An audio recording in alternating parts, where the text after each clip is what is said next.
What's up, everybody? It's your boy Dark Waters, touching bases with you guys with I want to call this an inside baseball message. This is an address to some of the issues that are going on and some of the things that have happened in the past 24 hours. And so I want to address it publicly because this little issue is already public, and now people have caught in feelings about it, and they don't want it to be public, but it's public, so let's deal with it, right? Guys, the last Inside Baseball I addressed briefly, and when I say briefly, I think I listened to it. It was maybe 25 seconds about what happened with my collaboration with King Spooky and how it went off the rails and how it was handled. So according to King Spooky, who now has cut down, turned off his Twitter account and says that he's suicidal and the rest of the stuff, according to him, one of you guys attacked him. One of the members of the Dark Waters family attacked him. I'm not sure who. I'm not even sure if it's true. I'm not sure what happened. But he goes on a rant on Twitter in which he confronts me, which I don't really understand how Twitter works, because to me it's kind of like it gives a voice to anybody, and it only it creates this kind of environment where people kind of pile on and talk trash.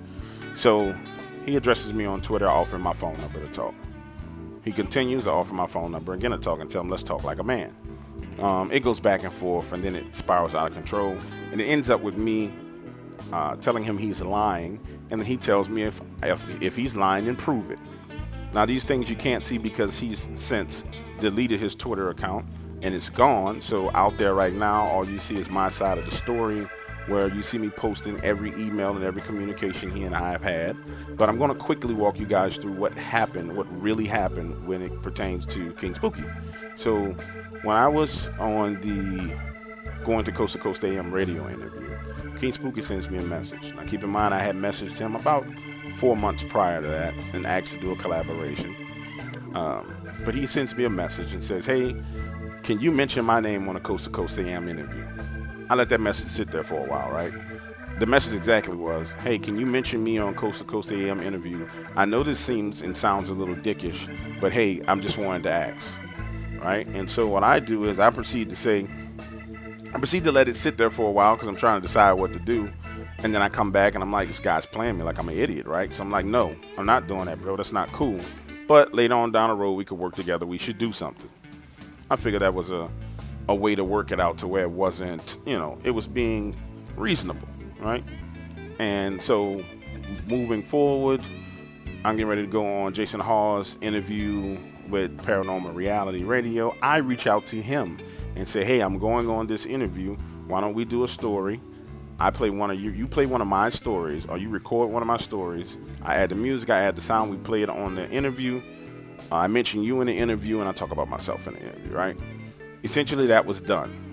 On his end of the agreement, he was supposed to turn around and post 2 of my stories, along with that same story that was on Paranormal Reality on his channel. Stuff goes left.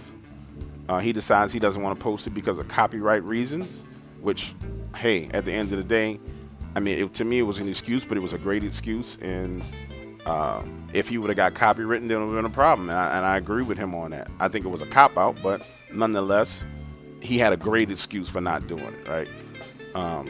Essentially, he used me to get on that channel, on that podcast, and then he didn't do what he said he was going to do, right? Now, somebody might be saying to themselves, well, DW, how is he using you? Because he has more subscribers than you. You are being sensitive, right? Well, the simple fact that he originally reached out to me and said that he wanted me to mention him on the Coast to Coast interview, and he even admitted himself that he was being dickish by asking. That was an attempt to use me right there. It was a not so subtle, blunt, out front attempt for him to use me, right? Which was thwarted by me saying no. And again, I turned around and offered to work with him, which is where I made the mistake. I shouldn't have. After he showed that side of his personality, I shouldn't have worked with him whatsoever. Now, in all fairness, he offered for me to give him my raw voice files and turn around and he add the music and the sound. I told him no, because that's not what I do. I have a certain standard of quality to my work. Then I turn around and I say, hey, bro, why don't you let me use it on my channel? Here's my standard documentation I use. Sign it, send it over, I'll get it done. Turns around and says, no, bro, you can use it, but I'm not going to sign that. At that point in time, I said, okay, bro, well, don't worry about it. God bless you. I don't want to do anything with you, right? Because at the end of the day, you got a problem with every little thing, right? You got a problem with the music. Now you have a problem with signing a piece of documentation so I can use it on my channel, which is a document that I use with everybody. It's a standard thing. When I go on radio shows to do interviews, they have me sign a release form because I can't turn around and sue them and say my voice wasn't supposed to be on their show. So, and also, guys, keep in mind, his voice was on Paranormal Reality Radio podcast, which I like to have releases for those things because at the end of the day, I don't want any problems with anybody. I don't want him coming back saying, oh, they use my voice on this. You know, crazy stuff happens, i.e. what's going on right now. This is why you cover your ass when you're doing things, right? So that's the backstory. Yesterday or last night, there's these attacks coming from him on Twitter. I pretty much offer my phone number to him and say, hey, call me, bro. Let's not do this in public. He rejects it. Him and a guy named Deadly Horror. I think Deadly Horror is a little kid, right? Maybe 14, 15 years old. He doesn't even know which tree's barking up. But I offer him my number. Call me. Let's talk about it. No, I'm not going to call you. Men discuss things in private. They don't air things out in public. I tell him again, call me. Let's talk about it. No, I'm not going to do it. He proceeds to go on this epic rant. I mean, epic. So what's the significance of me giving out my phone number? It's really simple. So much can be misinterpreted via text message that I just offer for you to call me. That's what normal human beings do when there's a misunderstanding. If we were in the same city, I would offer him to sit down and have a cup of coffee with me and talk it out like men do. But it's overwhelming that when I make these offers to actually the whole group of people who attack me, none of them take up that offer because that means you actually have to face me. That means you actually have to talk to me. You actually have to face the person that you're accusing of doing something wrong. And that person is going to defend themselves. So they rather keep it to Twitter and all the rest of that, you know, which is senseless. But anyway, moving on. Essentially what I said was, hey, don't worry about, it's cool. Don't worry about doing a collaboration. Consider your presence or you being on the podcast a blessing, right? Period. Consider it a blessing. What does that mean? That means, in other words, hey, you fucked me, and I'm really not going to fight this battle with you because it's not that important. So go on about your business. Consider it a blessing because at the end of the day, bro, I'm not going to fight you over it, right? So his issue moved from him being attacked by one of my subscribers to me talking about him being blessed, and that was offensive. So I started putting out all the emails, ladies and gentlemen, every last one of them. I'm going to speed this up because I don't want this to be more than 10 minutes. I put out every last email, every communication that we've had. Now his argument changed, so now you're exposing my personal information. But along in that conversation, the Twitter account that is closed, you can't see where he said, hey, if you say I'm lying, prove it. So I put the proof out, right? He asked me to prove it. So I put it out, every last one of them. Because you attacked me. And you attacked me in a public forum, so I defended myself in a public forum. And ladies and gentlemen, there's this, I don't know where this is coming from. I don't know how this is started. I don't know where people get this from. But you don't punch a person in the face, right? You don't run up on a person, punch them in the face, and then when they hit you across the head with a stick, say, oh, you're not supposed to hit with that stick. Hitting with sticks is cheating. That's wrong. You hit me with a stick. You can't hit with sticks. You can't kick me in the balls. You can't push me down. I just punched you. Insanity. The simple fact that this gentleman attacks me in public, I defend myself in public, and his argument has shifted and changed so many times. Needless to say, he's no longer involved in the argument, right? Now the rest of the YouTube community has come in on his behalf to defend him. Not the YouTube community, the narrating community has come on. The horror narrating community has come in to defend him. And so now the talking points, and I say these are talking points because they're evolving. And this is, as some of you guys have talked to, you may know, I have done a lot of political consulting work in my lifetime. And so I understand talking points. So the talking points have him attacking me to now I'm wrong because his personal information was put out in a public manner, right? However, he asked me for the proof. So when I put it out there, now it's a problem. Also, now the talking point is Dark Waters is pretending to be a victim. Well, to be honest with you guys, in this situation, I did everything I was supposed to do. He was on Paranormal Reality Radio. I offered him my hand in peace. I said, listen, bro, it's cool going about your business. Even when he hit in one of his loosely psychotic rants where he said that, he's got health problems and he doesn't know if he's going to be alive real soon. I even went back and offered this gentleman and said, hey, man, if you need a helping hand or you need an ear or someone to speak to, I'm 39 years old. I've been through a lot in my life. Here's my number. Call me. This is after he screwed me over. I still extended my hand to him. And so now the YouTube horror narrator community is trying to say that I'm a bad guy and I've started drama, and they don't want drama in their community, right? I don't really care about how people feel that were not involved in the account. What I do care about is simply this. The people who are now attacking me, they are attacking me with one side of the story. Again, like I said, Mr. King Spooky has deleted his Twitter account. So there are no records of what he said whatsoever.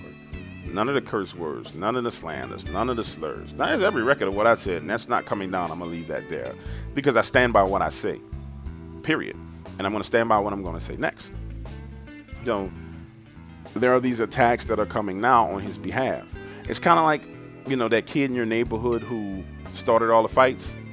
He would run around a corner, pick a fight, run back, get his friends, send his friends around a corner to fight for him. They don't even know what the fight is about. He leaves them over at a fight. Now they're fighting somebody that they don't know.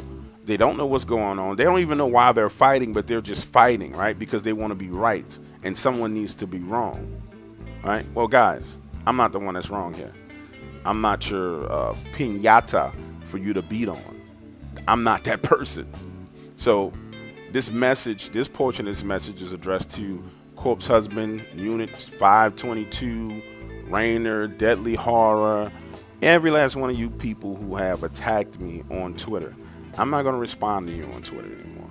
My number is 504-507-1214. If you wish to address me on any subject or any matter, contact me like a man or a woman. My email address is dw@darkh201.com. Email me.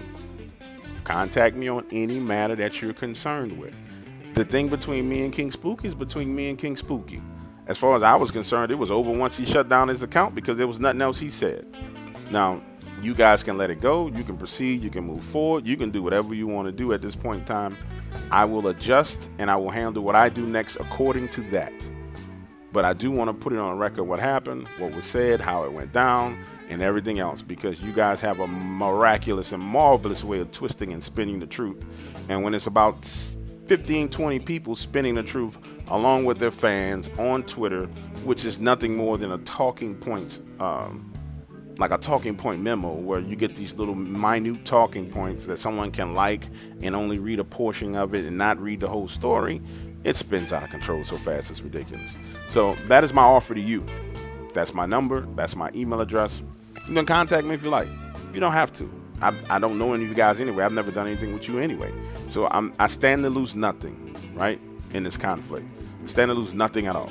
So you can proceed and persist. I won't mention it again. I will adjust and do what I need to do on my end to defend myself accordingly to what you do. And that's it. I won't mention it anymore. As for King Spooky, to address him, Spooky, what should have happened was we should have talked online. And in all fairness, you did email me via YouTube. But I didn't see that until after you started your Twitter rant. And you'd already started in private. I don't know why you just didn't finish it in private, bro. And if there's something wrong with you health-wise, I'm sorry for you on that, bro. I really am.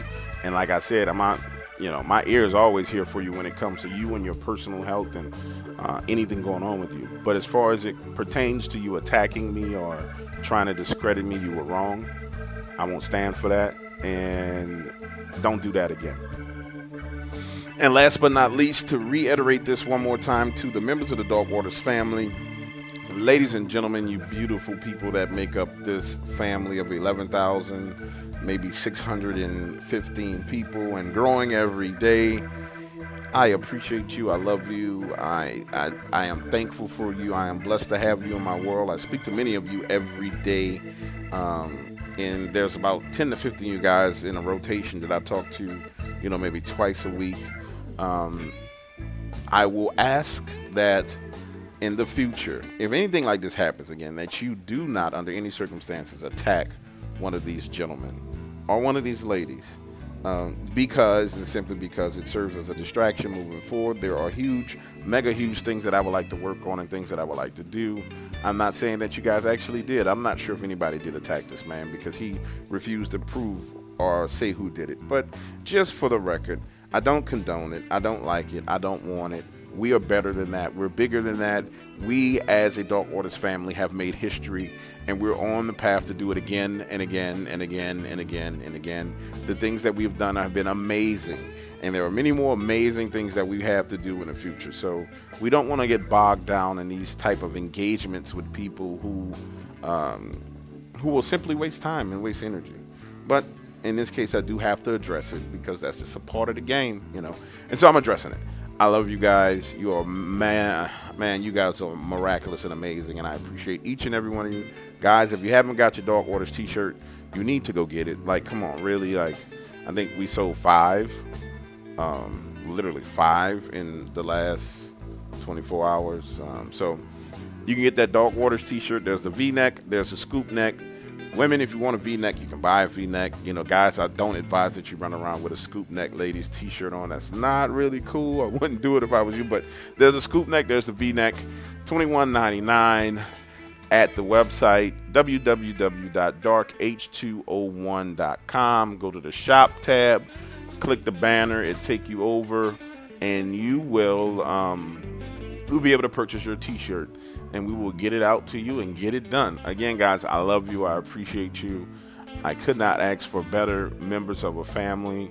I hate to call you subscribers and fans or anything like that because you guys really are family to me, and I speak to so many of you. To the new subscribers that have come over, and some of you guys may be hearing this as your first message, I apologize, but sometimes, family business must be aired out at the family table, right? We all sit at the table. We need to air it out at the table. It's just like when you were a kid and you were at home with your parents and something went wrong, you sat down at the table, you talked about it. So family business needs to be aired out, and so it will be aired out. But again, I want to reiterate, please don't attack anybody. Thanks, guys. Love you. See you later.